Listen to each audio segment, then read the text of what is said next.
Bonsoir mesdames et messieurs, merci d'être venus relativement nombreux ce soir pour cette conférence consacrée au drama coréen.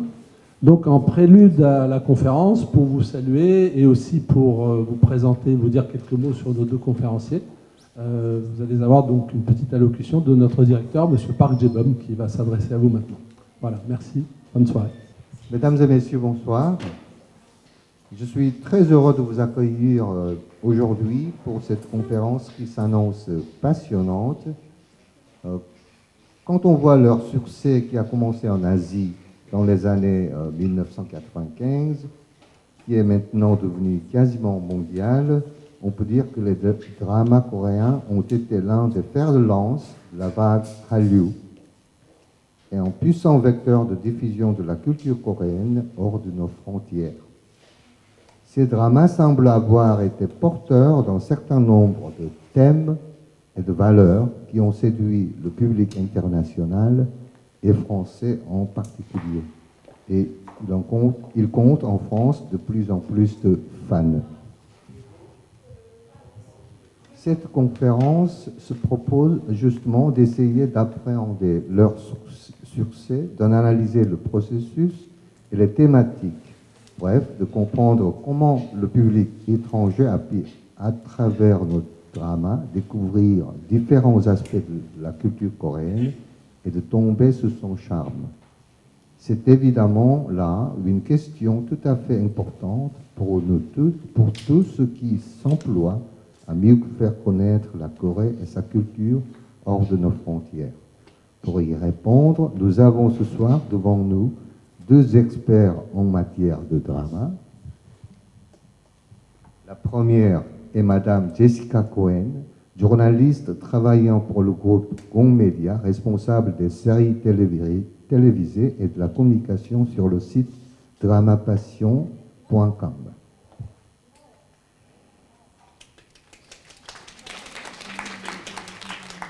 Il s'agit d'un premier site francophonie de drama coréen avec lequel nous co-organisons d'ailleurs cette conférence et que je remercie au passage. Il va de soi que Jessica Cohen possède une excellente connaissance des séries coréennes. La seconde intervenante est Madame Jennifer Bruce Marquet, qui est une spécialiste de la culture coréenne. Elle a vécu et travaillé en Corée et apporte régulièrement son expertise dans le domaine de la culture et dans toutes les questions concernant le contexte socio-économique du pays. Elle est actuellement chef de produit dans le domaine du marketing digital. Je tiens à remercier très vivement nos deux intervenantes pour leur participation à cette conférence et je suis sûr que celle-ci va nous permettre d'apprendre ce soir beaucoup de choses. Merci de votre attention et je vous souhaite une excellente soirée.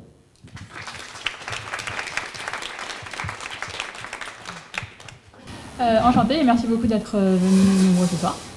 Donc, comme vous l'avez expliqué, on va vous parler donc des séries coréennes et plus principalement de tout ce qui concerne la culture coréenne qu'on peut retrouver à travers ces séries. Ce qui revient souvent, c'est justement qu'on y découvre beaucoup de choses. Donc, c'est ce côté un peu quand même idéalisé de la Corée. C'est pourquoi on s'est dit qu'on allait vous montrer un peu comment ça se passait réellement et faire quelques points culturels et repères pour vous présenter ces séries. Donc l'idée en fait c'est qu'on va vous présenter quelques courts extraits de drama et on va essayer de décrypter ça et de donner des points de compréhension, des petites clés de compréhension, rattacher ça à la culture coréenne. Voilà, donc après on a prévu un temps de questions-réponses, n'hésitez pas, c'est parti. Donc là on va commencer donc par vous diffuser un premier extrait. Donc déjà au niveau de comment se parler, comment s'adresser aux gens. Donc là on a un premier exemple donc, des différents termes.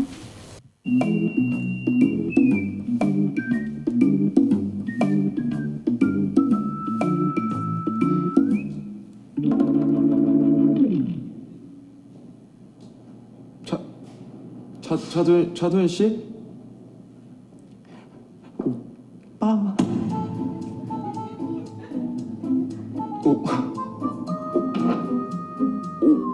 오빠?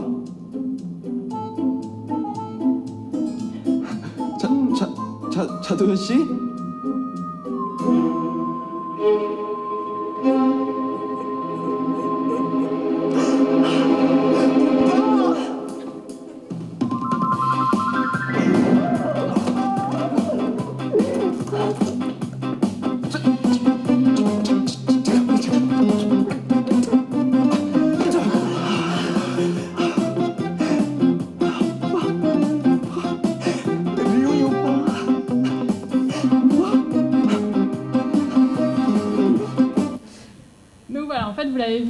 justement, c'est un peu l'erreur à pas faire, c'est que généralement un garçon ne dit pas ou pas. Donc on va un peu vous expliquer comment s'adresser aux personnes. Donc là, on a un exemple, par exemple, quand vous dites madame ou grand-mère. Donc là, c'est un second exemple qu'on va vous montrer. Et après, Jennifer va revenir à l'explication. 안녕하셨어요, 할머니. 젊은 사람이 왜 늦어? 죄송합니다. 제가 3분씩이나 늦었네요. 정말 죄송. 할머니. 아니 근데 왜 이렇게 10년은 젊어지신 것 같은데? 한 번 갔었으니까 길은 잘 알겠지? 예, 아주 잘 알고 있습니다. 아 근데 할머니 계속 이렇게 자꾸 젊어지시면 다음번에 저 만날 땐 친구하셔도 되겠어요? 사기꾼이야 뭐야? 말 같은 소리를 해야지. 조용히 하겠습니다. Donc voilà. Donc, Alors là, il y a plusieurs points qui sont assez typiques de la culture coréenne. Donc c'est une société qui est confucéenne. Il y a un énorme respect, bien sûr, des personnes qui sont plus haut placées dans la société, qui sont plus âgées, donc respect des aînés. Là, c'est ce qu'on vient de voir dans la gestuelle et aussi dans la manière de s'adresser aux gens. Il y a des codes à respecter. Bon, bien évidemment, quand on est étranger et qu'on débarque en Corée, on ne connaît pas forcément les codes, donc on commet quelques impairs. Le premier extrait était assez drôle parce que généralement, en fait, le terme oppa, qui signifie grand frère, c'est plutôt des femmes, enfin c'est même surtout les femmes en fait qui disent ça aux hommes plus âgés, parce qu'il faut respecter effectivement la hiérarchie, il faut respecter l'âge et il faut effectivement respecter le genre. Donc avoir un garçon qui dit à un autre garçon oppa, peut-être que tu peux nous donner un peu plus d'explications sur ce qui se passe là dans le drama pour comprendre pourquoi c'est aussi drôle. Mais... Là, c'était principalement justement parce que le personnage du drama a plusieurs personnalités, et donc là, il incarnait une personnalité féminine, donc c'est pour ça qu'il employait le terme ou pas.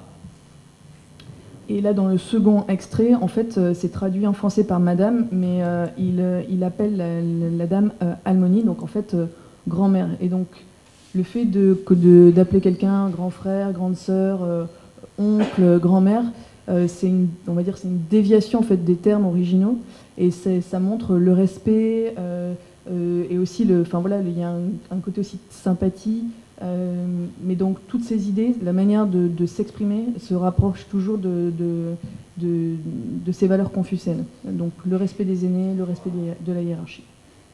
Et justement, en parlant de respect de la hiérarchie, donc là en fait on le retrouve beaucoup dans le monde du travail. Donc en fait, où il y a vraiment énormément de respect au niveau de tout ce qui est ses supérieurs, et vraiment les personnes sont classées, hiérarchisées, excusez-moi.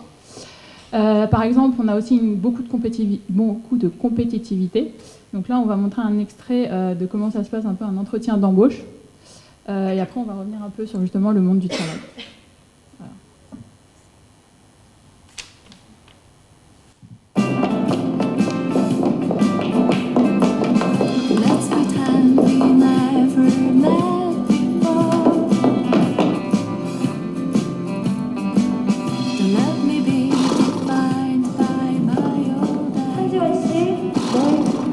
장수영 씨? 네. 나혜라 씨? 네. 국승현 씨? 국승현 씨? 네.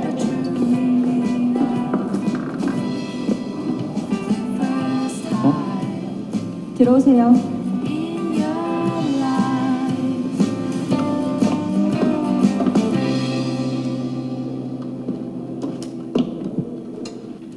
나혜라 씨는 경력이 활약시네요. 상품 홍보대행이면 홍보팀에서 오래 근무하셨나 봐요? Alors, pour revenir sur ce qu'on expliquait tout à l'heure, sur la manière de s'adresser aux uns et aux autres, dans le domaine du travail, quand on s'adresse à un collègue, en fait, on va utiliser le nom de famille du collègue et son rang. Par exemple, on va dire, en fait, directeur général Kim étant le nom de famille, et c'est extrêmement... Enfin, on ne va pas s'adresser à quelqu'un en fonction avec son prénom et son nom de famille, comme on pourrait le faire en France. On ne va pas dire Monsieur Kim. On met toujours vraiment le titre avec le nom de famille. Au-delà de ça, là, ce qu'on voit là dans cet extrait, c'est que l'apparence, ça joue aussi dans le milieu du travail. le fait d'être tiré à 4 épingles, ça c'est aussi extrêmement important en Corée. Pour avoir travaillé en Corée, j'ai toujours eu l'impression, même en faisant les meilleurs efforts, que j'étais pas suffisamment habillée. Je sais pas comment font les Coréennes pour être tout le temps impeccables. Ça c'est un... Voilà, je pense que j'aurai jamais l'explication. Je ne sais pas comment elles font, mais elles sont toujours impeccables, peu importe l'heure de la journée. Et pour nous, Français, ça peut paraître un peu choquant, mais quand on va passer un entretien d'embauche en Corée ou quand on soumet un CV, la photo est quasiment tout le temps obligatoire. On va généralement poser des questions qui peuvent paraître pas très correctes pour nous, du genre est-ce qu'on est célibataire, quelle est notre orientation sexuelle, de quelle religion on est. Ça, c'est des questions en fait, qui arrivent très rapidement dans le contexte de l'entretien d'embauche. Et au-delà de ça, dans un contexte professionnel, avec ses collègues, je pense qu'on reviendra dessus dans tout ce qui est coutumes, dîner, etc. Dans le contexte professionnel, en fait, les collègues sont... C'est normal d'être très proche de ses collègues. On va vite avoir des questions très personnelles. Et pour les étrangers, quand on arrive comme ça dans un contexte pro et qu'on nous pose des questions très personnelles, on se demande un peu si c'est normal, mais oui, c'est normal. En Corée, on a 4 cercles d'amis de connexion. Le premier cercle, c'est la famille. Le second cercle, c'est les gens qu'on va rencontrer pendant ses études. Le troisième cercle, tout au moins cercle pour les garçons, c'est tout ce qui est service militaire. Et le quatrième cercle, c'est le travail. Quand on fait une négociation, qu'on fait du business en Corée, on fait bien sûr du business dans des bureaux, mais c'est complètement normal ensuite d'aller dîner, d'aller faire des déjeuners réguliers. Ça fait partie de la relation de travail.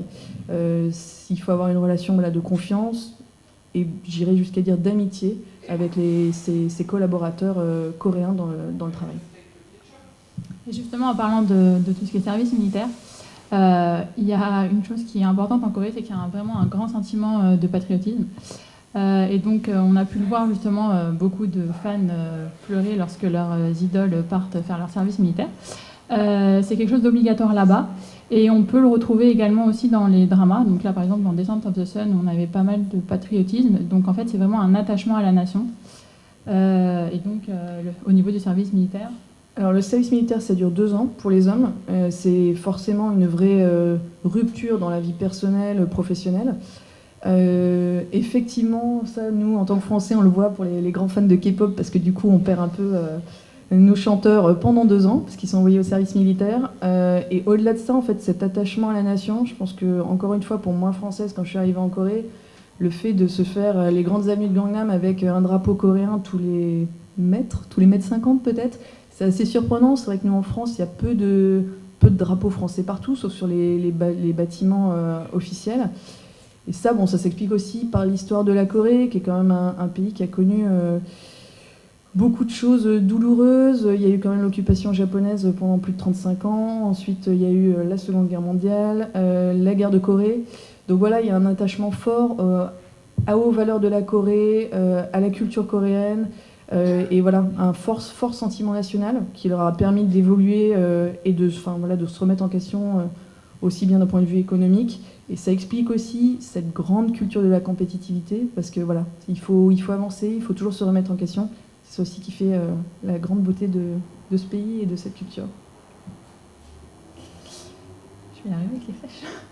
Et donc, un point très important aussi, c'est tout ce qui est les repas. Donc en fait, le repas est vraiment au cœur de la vie coréenne. Ça se partage avec sa famille, avec ses amis. C'est quelque chose de très important, et il y a beaucoup de traditions, beaucoup de plats traditionnels. Et beaucoup justement de fans coréens, de fans de séries coréennes ont souvent vu des plats et ont voulu y goûter. Donc là, en fait, on va revenir un peu sur plusieurs choses. Donc déjà, avant de venir sur les repas, on va parler de tout ce qui est l'alcool, qui est très important et très omniprésent aussi. Donc là, vous avez un petit extrait que vous allez sûrement reconnaître. Oui, il faut être adulte. 너 괜찮겠어? 낭만적이야. 탔어. 호주가 원래 이래요? 술을 원래 다 써. 그게 달아지면 진짜 어른이 되는 거고. 그렇다면 한 잔 더. 따르시오. 무시오.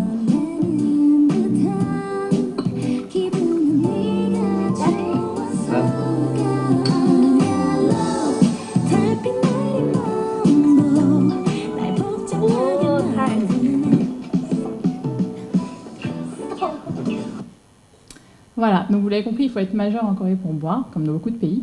D'ailleurs, comment on calcule son âge en Corée? Alors, je suis au regret de vous informer qu'en âge coréen, vous êtes tous plus vieux. Alors en fait, on compte déjà l'année de naissance et pas le mois. Et ensuite, quand on passe, je ne sais pas si ça va être très clair ce que je veux dire, mais quand on passe une année, donc quand on arrive en janvier, on gagne automatiquement un an. Donc pour des gens comme moi qui sont nés en fin d'année, en fait, techniquement, j'ai déjà 2 ans de plus. Et c'est pas très grave, mais quand en Corée, on atteint la trentaine et qu'on est une femme pas mariée, généralement, comme ils font automatiquement le +2, on se prend vite la remarque de « Ah, 30 ans pas mariée, c'est un peu fini pour toi. » Voilà. Au-delà de l'âge, il y en a un qui sait de quoi je parle. Au-delà de l'âge, là dans l'extrait qu'on vient de voir, il y avait la gestuelle qui est assez importante. Donc là, j'imagine, dans le contexte du drama, que le garçon est plus âgé que la fille. Beaucoup plus. Et en fait, dans un repas entre Coréens, ce sont toujours les plus jeunes qui doivent servir les plus âgés. Et là, en fait, on voit l'homme lui servir à boire, et donc elle met les 2 mains comme ça sur son verre. Donc c'est encore une fois un signe de respect. C'est lui qui la sert, donc c'est une situation un peu inhabituelle. Après, là, dans le contexte, on voit qu'ils sont sous une tente. Alors, je ne sais pas si vous êtes déjà allé en Corée ou si vous êtes familier des dramas, mais en fait, dans la rue en Corée, il y a plein de petits endroits comme ça à l'extérieur où on peut manger de la fast-food, qui est en fait des plats typiques coréens à des prix très compétitifs. Et au-delà de ça, sur le thème de l'alcool, là ils sont en train de boire du soju, donc c'est un alcool de riz assez fort, qui est quand même à 20 degrés, qu'on peut trouver un peu dans tous les convenience stores, tous les petits supermarchés ouverts 24 heures sur 24 en Corée. Donc ça vaut à peu près $1 la bouteille. Donc voilà, tout le monde peut acheter cette petite bouteille de soju. L'alcool, c'est très important en Corée parce que, comme on a expliqué, c'est une société qui est très codifiée. Il y a énormément de choses à respecter en termes de hiérarchie, de valeurs, etc. Et du coup, l'alcool, c'est très simple, c'est un facilitateur en fait. Ça fait partie des négociations business parce que quand on a un peu éméché, tout de suite, on se détend un petit peu. Entre amis, c'est pareil. Le fait d'être un petit peu éméché, ça permet peut-être de dire des choses qu'on ne pourrait pas dire dans d'autres contextes. Et dans les dramas, il n'est pas rare que quand on voit un couple qui se court un petit peu après, qui joue au chat et à la souris, généralement, après 2-3 verres de soju, ça se détend un petit peu. Voilà. Donc voilà, l'alcool, c'est vrai que c'est central, aussi bien dans les relations business que les relations perso, entre autres parce que c'est une société qui est très, très codifiée. Donc voilà, et maintenant on va parler d'un acteur vraiment omniprésent dans les dramas, donc la nourriture.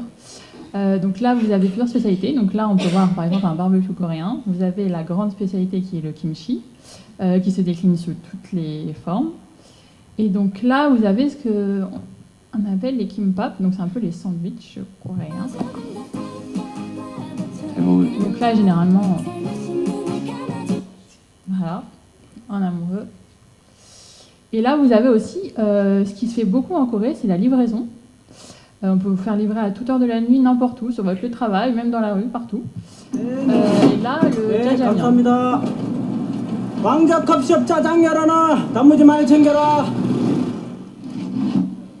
이건 서비스입니다. 서비스 좋아. Donc voilà, vous avez pas mal de spécialités qu'on retrouve très souvent dans les dramas, dont certaines ont beaucoup une histoire. Alors là, déjà dans toutes les images qu'on a vues, moi ce que j'adore en Corée, c'est qu'une table est toujours couverte de plats, parce qu'il y a les petits accompagnements en fait qu'on voit autour. Bon là il y a des sauces, mais en fait il y a énormément de radis fermentés. Bon il y a le chou fermenté, le kimchi, mais voilà, des tables comme ça couvertes, c'est monnaie courante. Et en fait tous les petits plats, c'est du... Les banchan. Ouais, non mais c'est pas ça que je cherche, c'est illimité. Donc en fait, dès que vous le terminez, on va vous en remettre. C'est génial en fait, on n'arrête pas de manger. Sur le fait aussi qu'on peut manger à toute heure du jour et de la nuit, ça aussi c'est assez génial. Effectivement, généralement, c'est assez courant qu'il y ait un grand plat central dans lequel tout le monde se sert. Donc vraiment, il y a cet esprit de partage, de communauté. C'est vraiment le repas, c'est quelque chose d'extrêmement important en Corée, comme je le disais, dans les relations business, même entre collègues, en fait, le fait d'aller déjeuner ensemble, c'est quand même monnaie courante. Que dire d'autre? Bon, le barbecue, je pense que c'est peut-être ce qu'on retrouve le plus facilement, je dirais, en France. Bon, là, c'est assez simple à comprendre, hein, c'est de la viande grillée, voilà. Le kimchi, c'est un peu notre équivalent du pain. On ne fait pas un repas sans kimchi. Et pour en avoir parlé avec beaucoup d'expatriés, les premières fois avec le kimchi, on a du mal. Et étonnamment, au bout de quelques mois, en fait, on a du mal à s'en passer. Il y a un côté assez addictif avec le kimchi. Et comme tu le disais, le kimchi, il y en a sous... Enfin voilà, jamais un kimchi n'aura le même goût.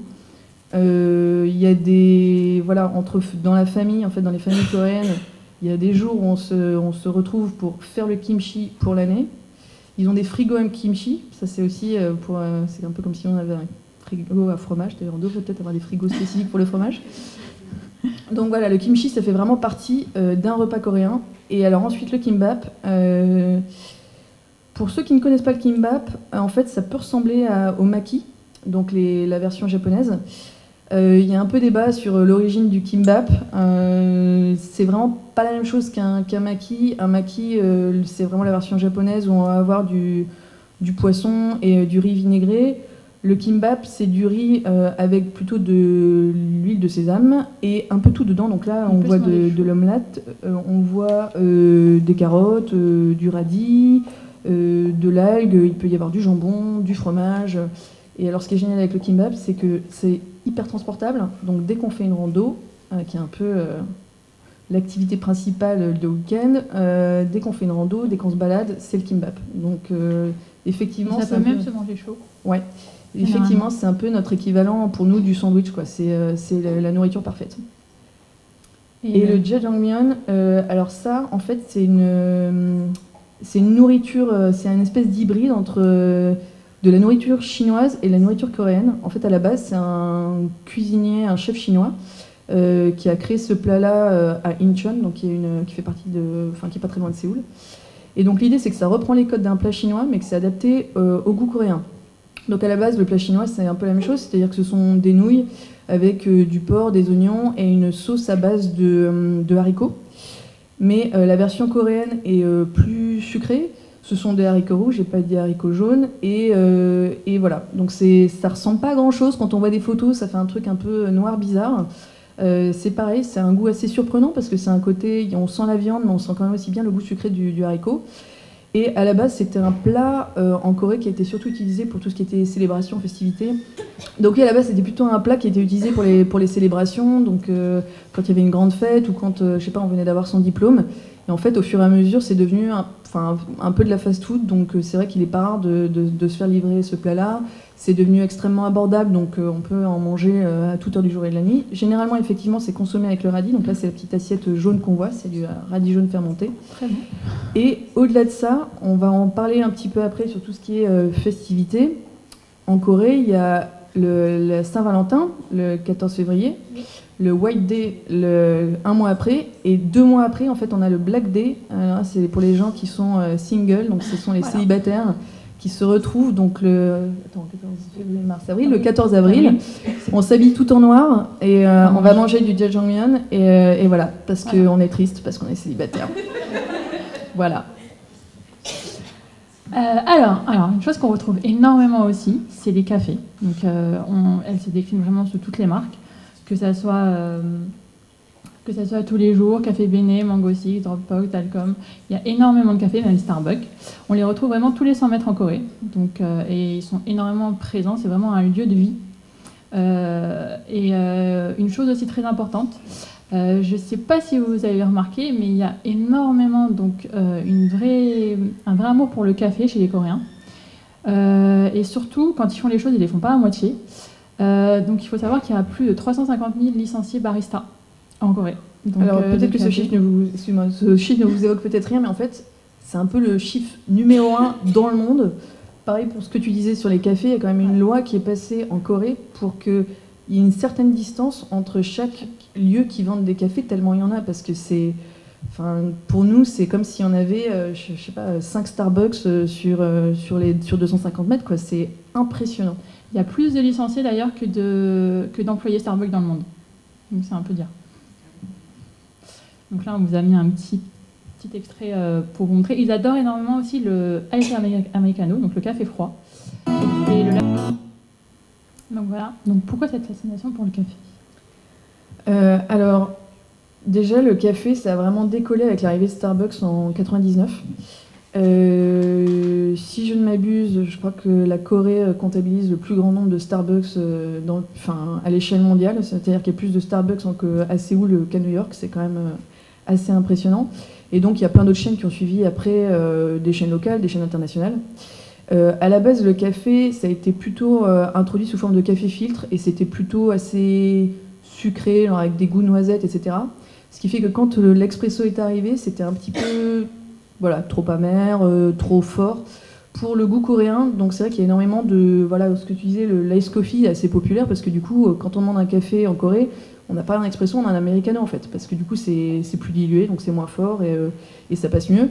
Et en fait, c'est vrai que le café, encore une fois, fait partie de la vie quotidienne. Honnêtement, pour être arrivé en Corée sans boire de café, je suis repartie de Corée en adorant le café, en buvant énormément de café, parce que, par exemple, quand on va avec ses collègues déjeuner, c'est normal qu'il y en ait un en fait qui paie pour tout le monde. On va pas, en France, on va manger à 5, on va diviser la note en 5. En Corée, en fait, c'est généralement la personne la plus âgée qui prend la note. Si on a tous le même âge, on va essayer de se battre pour récupérer la note. Mais du coup, en fait, la personne qui, par exemple, si je suis avec une amie, on va déjeuner, si c'est elle qui paie le déjeuner, c'est moi après qui vais le payer le café. En fait, ça fait vraiment partie de la manière de vivre. On mange et après on va boire un café. Et voilà. Donc on trouve des cafés partout. Vu que les Coréens ne font jamais les choses à moitié, effectivement, ils sont surdiplômés en barista, etc. Donc on peut vraiment trouver du café de qualité. Des gens qui font des compétitions au niveau international. Après, il y a des choses, on peut aussi trouver son café avec plein de sucre et plein de crème, etc. Mais vraiment, si on veut du bon café, c'est complètement possible. D'où cette fascination pour le café, le fait qu'effectivement, ce soit assez central dans les dramas. Effectivement. Donc maintenant, on va revenir sur un sujet qu'on a assez abordé, c'est donc l'importance du couple en Corée. Donc on peut voir dans les dramas que beaucoup de dramas sont des romances, donc le couple est vraiment très important dans les séries coréennes. Et en Corée, se montrer en couple est très important. On le montre de plusieurs manières. Donc il y a tout ce qu'on peut appeler les coques de couple, les vêtements, les bagues, vraiment tout ce qui se fait en couple. Donc là, par exemple, c'est vraiment montrer qu'on est en couple, parce que être seul, c'est pas top. On va dire c'est un peu international, hein. Être seul, c'est pas top.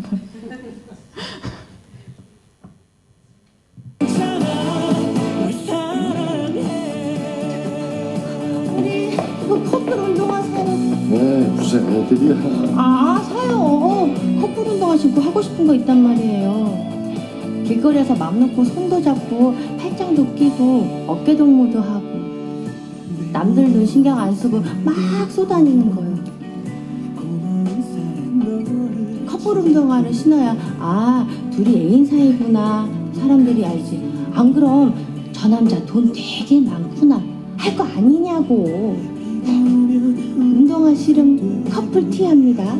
이 러브에 화살표 이렇게 딱 쏘는 거 있지. 신발. 오케이, 신발. 이거 어때? 별로?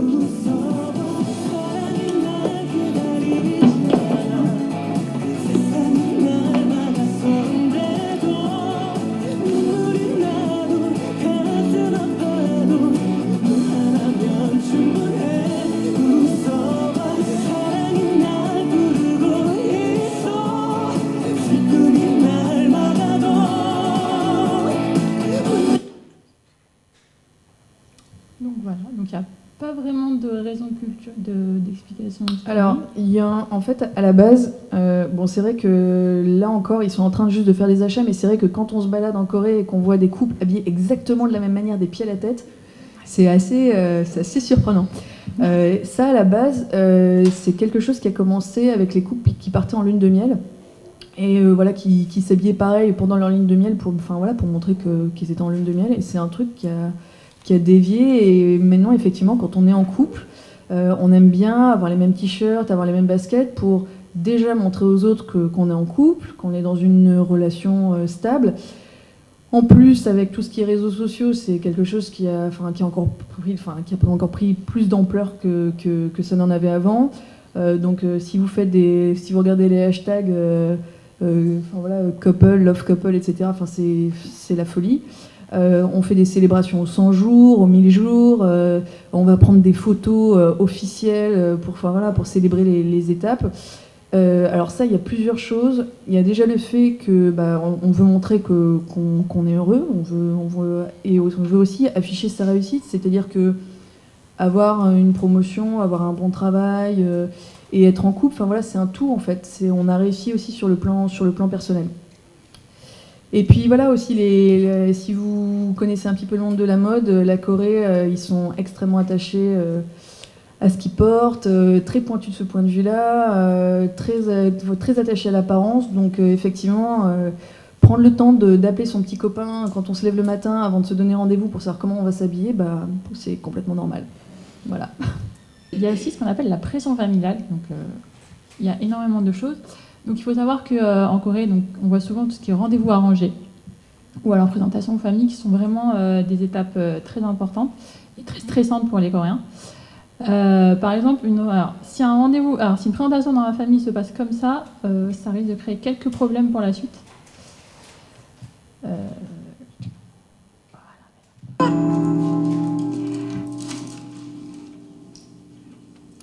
안녕하세요. 제가 만나는 여자예요? 좀 놀랐구나, 이런 시간인데. 제가 밤새 설득했거든요. 우리 집에 같이 좀 가달라고. 마음 변하기 전에 제가 얼른 데려왔죠. 밤새 같이 있었냐? 이렇게 불쑥 죄송합니다. 문 연 가게가 편의점밖에 없더라고요. 고마워요. 일단 좀 앉아요. 네.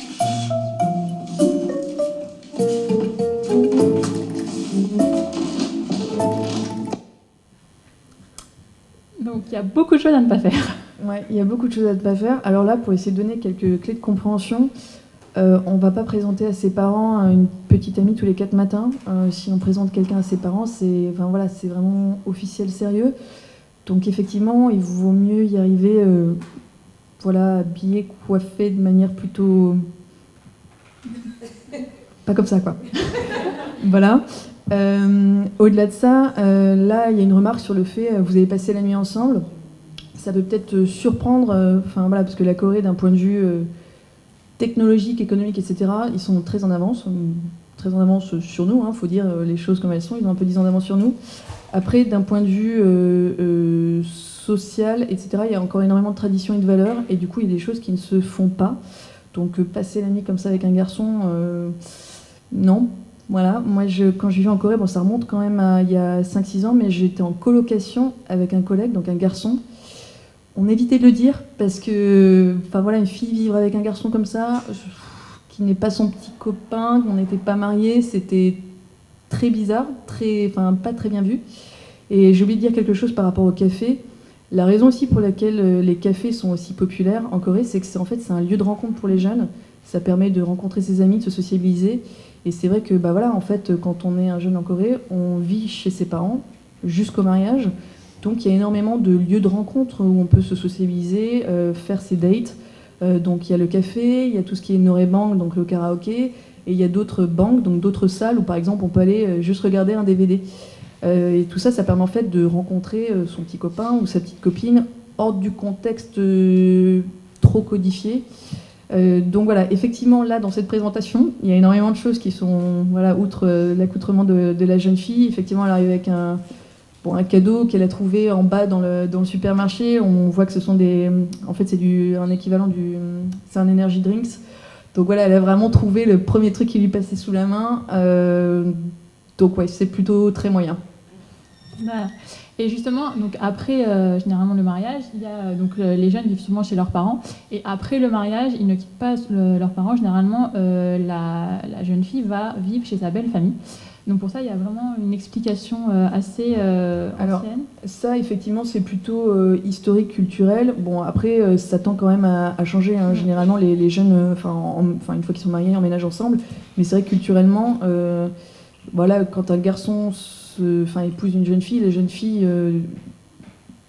se doit d'aider sa belle famille, de contribuer à aider enfin voilà, sa belle-mère, etc. Donc, mais bon, effectivement, les mentalités évoluent et d'une manière générale, maintenant, quand on parle à des jeunes Coréens, c'est complètement normal de vivre ensemble. Mais il y a quand même toujours ce respect des aînés et c'est pour nous, on est un peu, de ce point de vue-là, on pêche un peu, mais côté Corée, il faut s'occuper de ses aînés, en prendre soin, ça fait partie d'une vie, de la vie de famille, quoi. Et donc là, on va parler un peu du culte de l'apparence.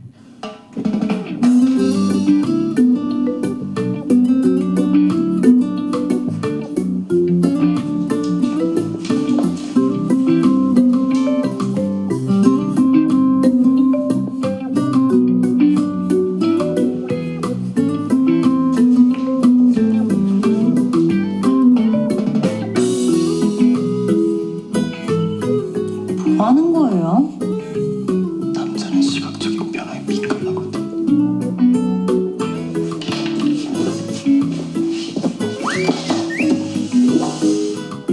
가슴은 뭐 적당히 볼륨감이 있으니까 물방울 말고 라운드로 200cc. 허벅지 지방 흡입. 팔에는 보톡스로 라인을 조금.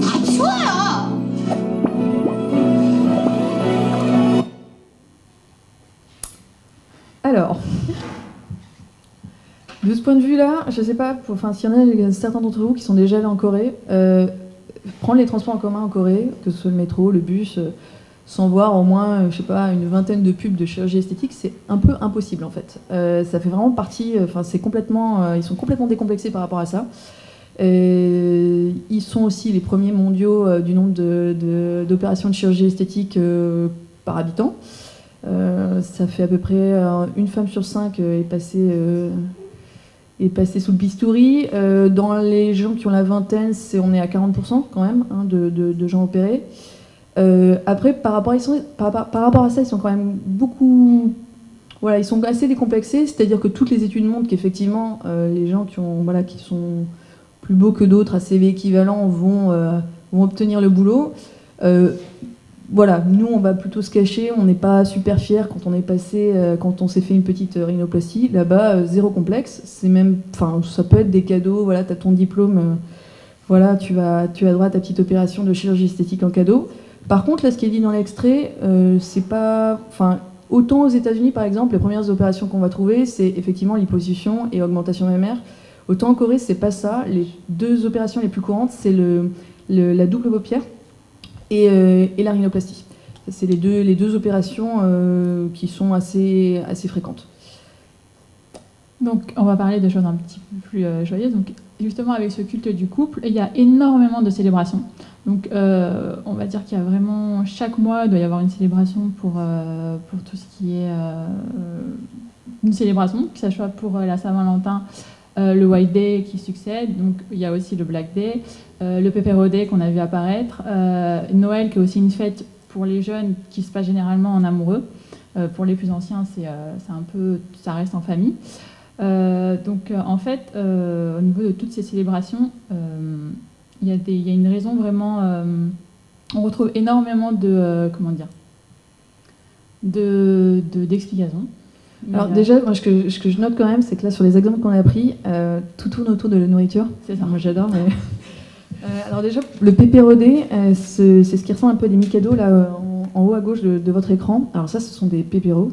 Ce sont l'équivalent de nos Mikado, mais ça se décline sous plein de goûts. Enfin, limite, tous les goûts auxquels vous pouvez penser, ça existe probablement. Et en fait, quand vous mettez deux pépéros l'un à côté de l'autre, ça ressemble à un 11. Et donc, du coup, le pépérodé, c'est le 11 novembre. Et en fait, pépérodé, on offre des pépéros à tout le monde et on mange des pépéros. Voilà.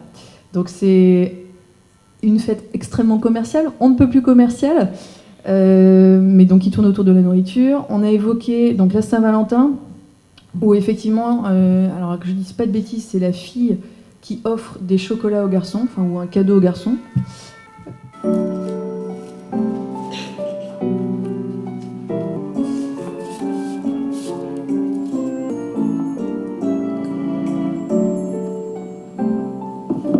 여기요. 여기.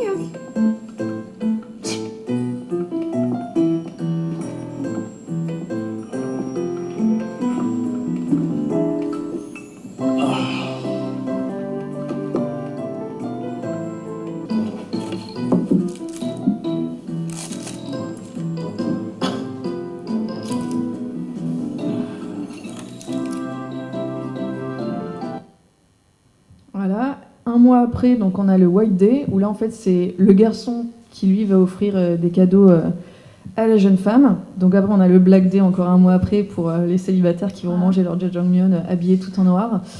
Bon, Noël, effectivement, on a quand même 30% de chrétiens en Corée.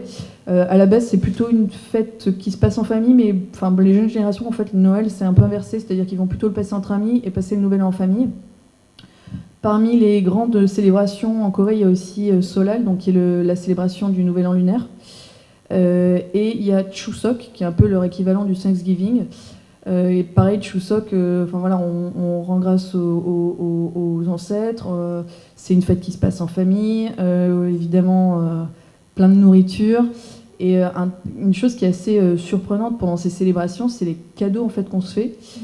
Si pour vous, s'il y en a dans certains d'entre vous qui sont allés en Corée autour de Chuseok, en fait, on voit des espèces de grands paquets cadeaux dans les supermarchés. Et souvent, c'est par exemple, 4 bouteilles de 6 litres d'huile d'olive, des cannes de thon, qu'est-ce qu'on peut trouver d'autre en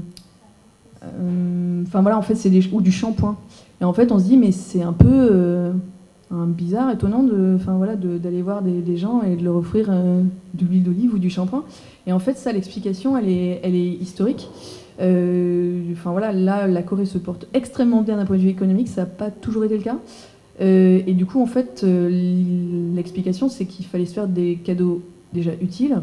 Et donc voilà, on respecte quand même les traditions, on se fait des cadeaux, mais ce sont des cadeaux utiles et surtout des cadeaux qui se stockent, qu'on peut garder longtemps. D'où le fait que, on se retrouve avec des immenses colis de shampoing, d'huile d'olive ou de thon, quoi. Voilà. Donc, si vous avez des questions. Bonsoir. Déjà, merci pour toutes ces précisions qui ont été données pendant votre intervention. Une petite question, c'est concernant les commémorations ou les cérémonies funéraires. Vous avez beaucoup parlé de la nourriture et on voulait avoir un peu plus de précision. Si, par exemple, pour les cérémonies funéraires, il y avait une signification particulière pour des plats, par rapport à l'organisation, en tout cas, des cérémonies funéraires, parce qu'on en voit beaucoup aussi dans les dramas, et voir s'il y avait des choses que vous pourriez nous apporter là-dessus. Merci. C'est vrai que dans les dramas, on voit souvent des rites ou des... Il y a déjà la première partie, donc quand une personne décède, on a tout ce on se retrouve dans un lieu où justement les personnes mangent tous ensemble pendant que on va montrer ses respects à la famille du défunt. Et il y a après les commémorations tous les ans où justement on a un plat qu'on va présenter et qu'on va offrir au défunt. Donc ça, au niveau de l'explication, c'est plus... Là, c'est toujours pareil, hein, c'est historique. On respecte juste les traditions. Après, en termes de plats spécifiques, il y a toujours des plats qui sont propres à chaque célébration. Certains petits gâteaux de riz, etc., qu'on va plus retrouver pour certaines célébrations. Après, l'explication historique, ça en plus on peut retrouver dans pas mal de cultures, hein, cette logique d'offrande. Et après, là c'est vrai qu'on est en train de parler de décès, mais cette logique de se retrouver pour un repas avec les gens qui nous sont proches, en fait c'est vrai aussi sur la quasi-totalité des célébrations en Corée. Je pense par exemple à tout ce qui est quand on fête les 100 jours de l'enfant. En fait, historiquement, il y a dans un passé pas si lointain, quand un enfant arrivait aux 100 jours, c'était une célébration parce que on était quand même très contents que ce soit le cas. Et en fait, cette tradition est restée. Et c'est vrai que pour l'avoir fait avec des collègues, on fait la petite célébration des 100 jours. Effectivement, il y a la table avec toutes les offrandes. Et on fait un repas du feu de Dieu à 50 pour l'occasion. Donc la nourriture, c'est vraiment un thème central de la vie coréenne. Donc si vous aimez manger, c'est le bon endroit. D'autres questions? Est-ce qu'il y a des relations entre le cinéma et des dramas coréens? Alors, si vous connaissez un petit peu les films coréens, moi, ce qui est beaucoup plus... ce qui choque énormément, c'est qu'en fait, les dramas sont plus... Ça va plus être des choses assez drôles. Effectivement, on tourne beaucoup autour de la relation de couple. Les films, généralement, c'est beaucoup plus noir. Ça va parler beaucoup de corruption, quoi d'autre, se faire aussi de vengeance. Le thème de la vengeance, c'est très présent dans les films coréens. Si vous ne connaissez pas les films coréens, je vous encourage à vous intéresser un peu au sujet, parce que les films coréens sont très régulièrement primés dans tous les festivals internationaux. Il y a des choses extrêmement intéressantes qui se font. Et je pense que ça apporte un éclairage autre en fait sur la culture coréenne, parce que ça c'est l'un des points qui est important dans les dramas. On apprend énormément de choses d'un point de vue vie quotidienne, vie contemporaine, culturelle. Sur les dramas historiques, on apprend énormément de choses sur l'histoire de la Corée, et je pense que les films ça apporte un autre éclairage, dans le sens où les dramas ça reste quand même des choses qui sont assez codifiées, censurées. Les films, par contre, c'est un peu la porte ouverte à beaucoup de sujets qui ne sont pas abordés dans les dramas. Sachant que dans les films, il n'y a pas que des films noirs, que des films de corruption. Justement, je me souviens qu'on avait rencontré un réalisateur. Je lui avais posé la question sur le cinéma coréen. Ce qui s'exporte beaucoup, ce sont justement les films assez sombres.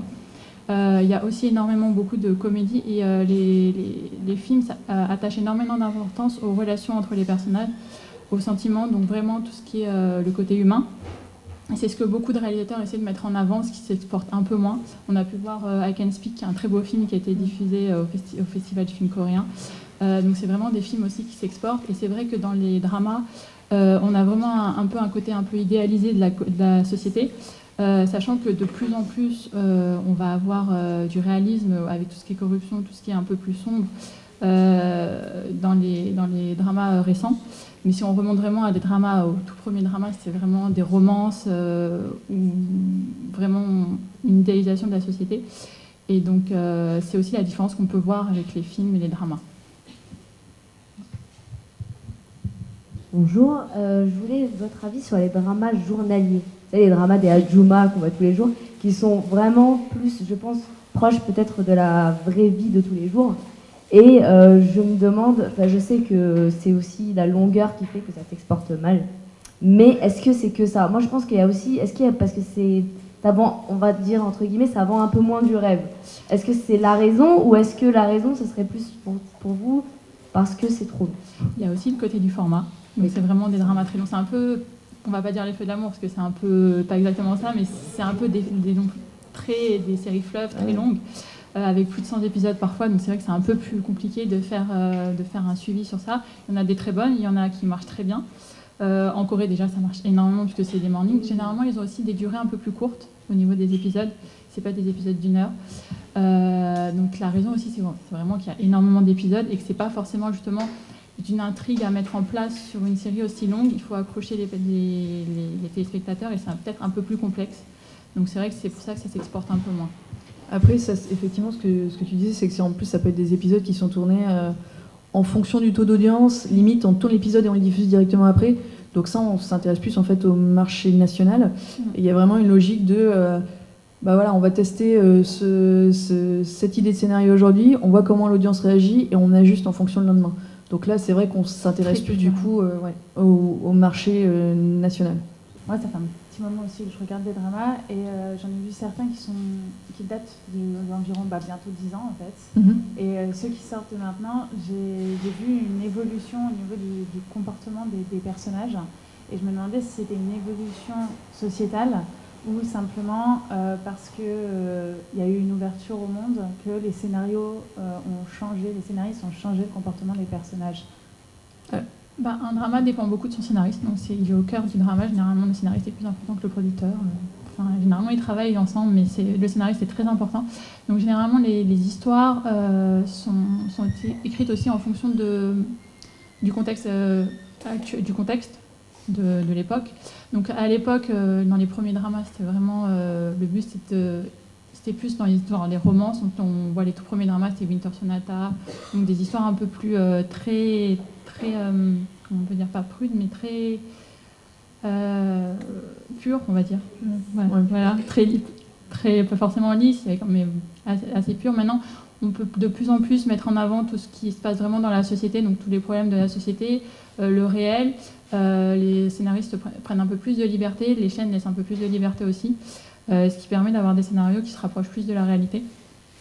Il y a encore la censure et encore l'ennemi numéro 1 qui est l'audimat, donc qui doivent souvent adapter en fonction de leur audimat. Mais c'est vrai qu'il y a beaucoup plus de liberté et la société fait que la société a évolué aussi. Et en fait, je pense que si au-delà de ça, les tout premiers dramas, je pense que les Coréens, les premiers, ont été surpris de l'engouement pour les dramas. Bon, en Asie, ça pouvait déjà s'expliquer. Effectivement, il y a un réel aussi intérêt à l'international.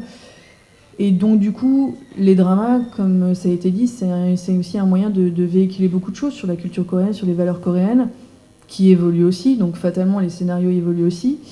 Et c'est une vitrine sur la Corée. Donc, l'idée, c'est pas forcément de faire une course à l'audience et de juste produire du drama pour produire du drama. Les producteurs de drama, les scénaristes savent très bien que quand on fait de la qualité, ça se ressent après. Donc il y a une réelle volonté aussi de se remettre en question, de trouver d'autres thèmes, parce que c'est vrai qu'au bout d'un moment, il y a tellement de productions de drama qu'il faut essayer un peu de se démarquer. Et je pense qu'on en a eu de beaux exemples. On a eu quelques dramas qui ont été présentés au Festival de la Fiction il y a quelques mois de ça. Effectivement, on voit qu'en termes de qualité de la production, de la réalisation, etc., on est à des niveaux cinématographiques, en fait, réellement. Aussi bien par rapport au choix de la musique, des acteurs, etc. Donc du coup, je pense que c'est un petit peu des deux. Il y a une évolution des mentalités et puis aussi une nécessité de se remettre en question pour attirer le marché international, mais pas que. En fait, il y a aussi la volonté juste de raconter de belles histoires et de bien le faire. Après, il y a aussi au niveau de certains networks qui se permettent plus de liberté que d'autres. Il y en a certains qui vont prendre plus de risques. Généralement, les chaînes câblées, les chaînes qui vont prendre plus de risques que les chaînes nationales, vont faire des choses beaucoup plus sombres, ce qui permet d'avoir vraiment des pépites. Après, j'ai oublié ce que je voulais dire. Oui, et après, juste pour l'histoire de l'ouverture internationale, il y a de plus en plus de dramas qui sont faits en coproduction, qui sont faits à l'étranger. Donc je pense que ça montre aussi le désir de sortir un petit peu des sentiers battus, de tester de nouvelles choses et de faire du travail de qualité. D'autres questions ? Est-ce qu'on avait des questions sur... Oui, on avait peut-être des questions aussi par Internet. Et merci à nos spectateurs en ligne. Oui. Donc il y a les questions de relations entre la Corée et les pays étrangers qui reviennent souvent. Donc par exemple, ils demandent s'il y a beaucoup de couples internationaux, si c'est facile de s'intégrer en Corée en tant que musulmane aussi. Il y a cette question qui est revenue. Donc voilà. Là, je pense que sur les deux questions, en fait, la réponse est un peu la même. C'est-à-dire que, comme je l'ai dit précédemment, la Corée est un pays qui évolue extrêmement rapidement. Donc je pense qu'il y a des choses qui peuvent surprendre maintenant, le décalage entre l'avancée technologique économique et le fait que niveau mentalité, il y a encore des choses qui soient très codifiées, mais c'est un pays qui évolue extrêmement rapidement. Je pense par exemple aux couples internationaux. Moi, je vois la première fois que je suis allée en Corée, effectivement, c'était un peu, se balader avec un Coréen, on se faisait quand même regarder dans la rue. Et en fait, là, on est quoi, 8 ans après, beaucoup moins, en fait. Donc ça évolue très rapidement. Ce qui est très clair, c'est que il n'y a pas du tout il y a une réelle volonté d'aller vers l'autre, de s'ouvrir au monde, parce que ça, je pense que aussi bien dans le business que dans les relations personnelles, les Coréens sont complètement conscients qu'ils ont été isolés en fait de par la domination japonaise. Après, ça a été des démarrages un petit peu durs d'un point de vue économique, mais il est extrêmement important pour la suite d'aller vers l'autre et de s'ouvrir aux autres cultures, etc. Donc je pense que plus ça va aller dans le bon sens, c'est évident. Et il y a une réelle volonté de s'ouvrir aux autres et de connaître, de découvrir ce qu'il y a à côté. Au-delà du fait de promouvoir sa culture, parce que ça part aussi de là, la volonté de promouvoir sa culture via la musique, les films. C'est aussi une volonté de dire, on est là, on existe, on n'est pas juste défini par une guerre au final, on n'est pas juste défini par nos téléphones, c'est important aussi, mais il n'y a pas que ça. Et elle vient de là en fait, cette volonté de mettre de la nourriture dans les dramas, de montrer un peu comment ça se passe, de promouvoir ça, parce que la Corée c'est un pays qui est très riche et qui n'a pas envie d'être juste défini par par son passé, quoi. Voilà. C'est pour ça qu'on voit énormément de drama historique aussi, donc l'importance de tout ce qui est l'histoire de la Corée.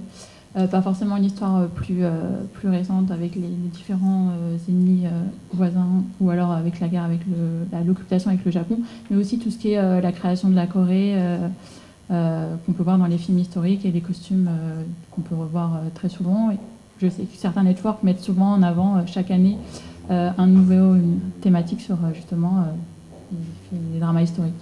Je pense qu'il y a énormément de points, quand on regarde des dramas, quand on va en Corée, quand on regarde des films, il y a énormément de points culturels coréens qui s'expliquent vraiment par l'histoire de la Corée. Voilà, quand on pense au sentiment national, cet attachement aux valeurs, vraiment quand on regarde l'histoire de la Corée, ce par quoi ce pays est passé, et la manière dont ils ont réussi à passer du PIB de l'Afghanistan à la 11e puissance économique mondiale. Enfin, c'est pas juste on appelle ça miracle économique, mais c'est pas qu'un miracle. En fait, ça a vraiment été toute une nation qui s'est relevé les manches et qui a avancé ensemble et qui du coup a un énorme attachement à ses valeurs, à sa culture, mais aussi une réelle volonté d'aller de l'avant. Et je pense que c'est ça en fait. Je pense que le premier slide c'était entre tradition et modernité, et je pense que ça résume extrêmement bien la Corée. C'est-à-dire que on garde les traditions, mais il faut quand même avancer, quoi. C'est pour ça qu'on voit souvent, à Séoul ou dans d'autres villes, on voit souvent un temple très, très d'époque et les immeubles modernes tout autour. Donc il y a vraiment ce mélange entre les traditions, l'histoire et sa modernité. Il y a des questions sur la place du féminisme maintenant en Corée et la place des femmes dans la société coréenne. Alors ça c'est un peu le sujet un peu touchy. Effectivement, à la base... Il y a beaucoup de femmes dans tout ce qui est société confucienne, voilà quoi, la femme n'est pas forcément. Bon, moi en plus j'ai évolué dans un milieu assez technique, donc ça a été encore plus important, je pense, que ce qu'on voit dans les dramas. Après, c'est comme tout, hein, ça évolue extrêmement rapidement. Pour avoir été dans des milieux business, donc du coup très techniques, pour avoir travaillé avec Samsung, pour ne pas les nommer, c'est pas parce qu'on est une femme qu'on n'est pas un rang managérial. Enfin voilà, on peut quand même trouver des femmes dans des rôles, dans des positions élevées. Après, il y a de plus en plus de femmes, plus les années passent, qui sont dans le milieu du travail. Donc voilà, c'est pareil, ça évolue rapidement. Effectivement, c'est toujours pareil, c'est le décalage entre le niveau où la Corée d'un point de vue économique.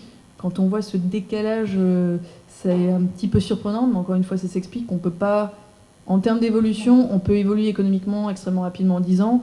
D'un point de vue des mentalités, ça prend plus de temps pour changer. Donc, oui, il y a des choses qui peuvent un peu choquer dans les comportements, surtout dans les dramas. On voit souvent quand on voit des gens attraper le poignet, ou il y a des petites remarques qui passent. Après, on va pas tout n'est pas négatif non plus. Comme je dis, je pense que c'est vraiment ça qu'il faut retenir, c'est que s'ils évoluent et tout change extrêmement rapidement. Et ensuite, j'ai envie de dire... Je préfère que le problème soit identifié, parce qu'il est aussi très clair pour eux et il est complètement identifié, que pour nous, en fait, on l'a bien vu récemment dans les récentes actualités, quand on voit aux États-Unis ce qui se passe, ou même en France, les récents mouvements avec le MeToo, le harcèlement en tant que femme, je pense qu'on se plaît à croire, aussi bien en Europe qu'aux États-Unis, que nous, on est en avance par rapport à ça, et je pense qu'on est très très très loin du compte. Voilà. Ouais, mais justement, je trouve qu'en termes de comparaison, nous, on a une vision des choses où on se dit c'est bon, nous, l'homme est l'égal de la femme, et en fait, quand on creuse pas tant que ça, on est quand même, il y a quand même énormément de choses à recadrer. Tandis qu'on part plutôt d'une base de, on sait qu'on doit changer, il y a des choses qui vont évoluer, et on le fait en fait. Et c'est pour moi c'est pour ça qu'on peut pas comparer. De toute façon, on peut pas comparer deux cultures, surtout en bien et en mal. On peut pas faire ça. Mais ce que je veux dire, c'est que je pense que surtout nous, en tant que positionnement français, je pense il y a des choses aussi à revoir et des comportements à réapprendre. Ça, c'est pareil. Le fait effectivement de sortir avec ses collègues, ça c'est ce que j'expliquais. C'est extrêmement important, qu'on soit un homme ou une femme. On va boire un coup après le boulot. Donc effectivement, quand on a une femme et qu'on a des enfants, j'ai envie de dire, quand on est un mari et qu'on a des enfants, ça va dans les deux sens, c'est un petit peu compliqué. Après, là, ce qui se passe, c'est qu'il y a de plus en plus de boîtes en fait qui disent « Ok, vous avez le droit d'aller boire un verre ou d'aller dîner entre collègues ou avec votre supérieur hiérarchique, mais en fait, il y a une heure limite. C'est-à-dire qu'on dit on va boire jusqu'à 11h, 11h30, enfin j'en sais rien, mais en fait maintenant il y a des heures qui sont fixées pour justement éviter le fait d'aller, d'être obligé en fait de suivre son chef jusqu'à je sais pas quelle heure alors qu'on a des responsabilités à côté. Donc ça, ça c'est un exemple qui montre que les choses tendent à évoluer, c'est que voilà, il y a de plus en plus de boîtes qui font ça. Les Occidentaux, ils ont l'impression qu'il y a une sorte de pudeur dans les couples, dans les dramas. Donc ils demandent comment est abordée la sexualité dans l'éducation des jeunes Coréens et pourquoi est-ce que le sexe est aussi tabou. C'est pas vraiment, on va dire, c'est pas très abordé. C'est un peu ce qu'on disait tout à l'heure par rapport au fait que les jeunes, voilà, c'est des traditions, c'est culturel. Quand on présente quelqu'un à sa famille, c'est la bonne personne. Effectivement, nous, occidentaux, on est beaucoup plus libérés, délivrés par rapport à ça, et on n'a pas de problème avec le fait de s'afficher. Là, c'est vrai qu'il y a plus de retenue, plus de pudeur. Je sais pas, enfin voilà, si... Par contre, quand on voit certains clips de K-pop, là on les sent vachement plus décomplexés. Là, autant sur les dramas, ça peut prendre plusieurs épisodes avant de voir un chaste baiser, autant dans les clips de K-pop, je pense que là ils donnent tout aussi bien sur les chorégraphies que les habits. Voilà.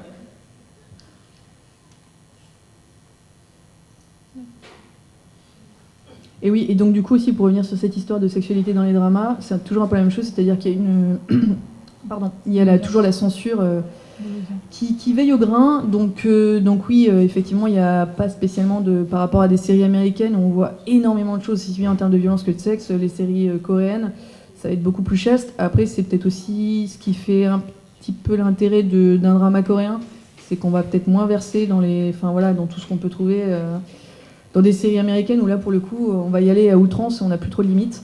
Du coup, effectivement, en termes de séries coréennes, il y a aussi la censure qui joue pour tout ce qui est sexualité, que du coup on retrouve beaucoup moins dans les films coréens. Ok. On va peut-être prendre, il y a une toute dernière question là-bas, tout au fond.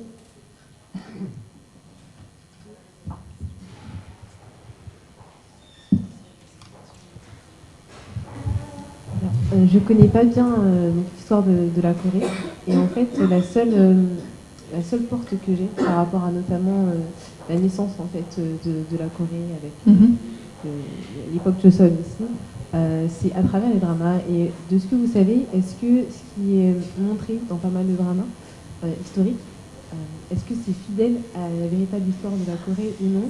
Et aussi pour toute la période occupation japonaise, c'est un thème qui a pas mal été abordé récemment dans les médias coréens, films comme drama. Est-ce que de ce que vous savez de l'histoire de la Corée, est-ce que c'est, on va dire, une fenêtre qui est relativement fidèle en fait? Parce que quand on cherche même des livres en français notamment sur le sujet, sur le Goguryeo par exemple, c'est très dur d'en trouver. Alors, les livres en français sur ce sujet-là, je vous conseille plutôt d'essayer de chercher en anglais, vous aurez peut-être plus de chance. En fait, généralement dans les dramas, ça dépend, il y en a beaucoup qui sont vraiment très fidèles par rapport à l'histoire. On voit beaucoup notamment de notes ou de références justement pendant les passages qui expliquent qui était tel personnage, ce qu'il a pu faire.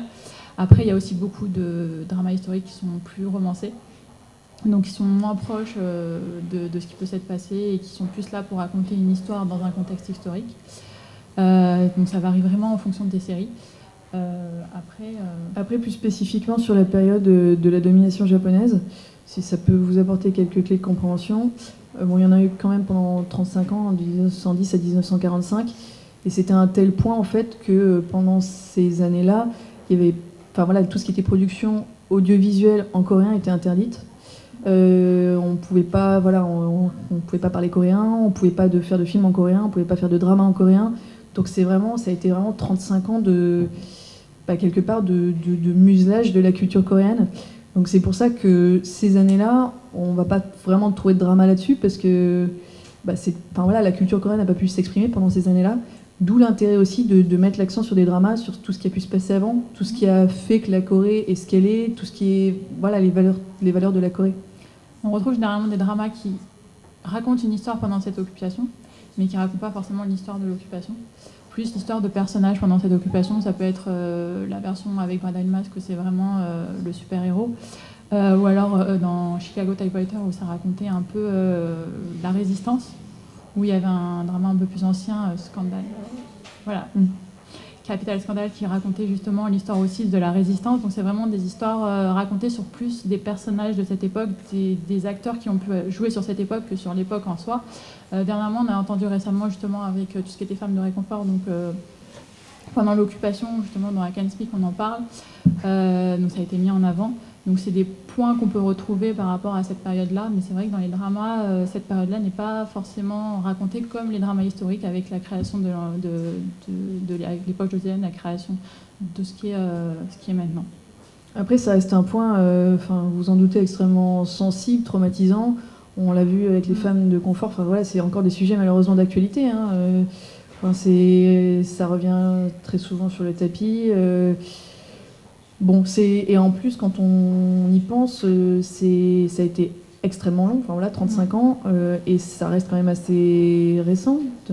Pour nous, ça correspond au début de la Seconde Guerre mondiale. Quand on voit, nous, en tant qu'Européens, la manière dont on vit, on gère la Première et la Seconde Guerre mondiale en termes de souvenirs, la Corée, ils ont encore ça reste très présent dans les mémoires, dans les souvenirs, et voilà.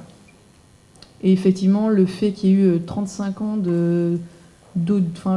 avec aucune production audiovisuelle coréenne, ou quasi pas en fait, il y a eu quelques films de promotion du Japon, mais ça peut pas vraiment compter. Ça explique aussi ce besoin de mettre en avant sa culture et de vouloir produire énormément de choses aussi maintenant. Je vous en prie. Je pense que c'est bon. Un grand merci pour votre présence et pour vos questions. Merci beaucoup.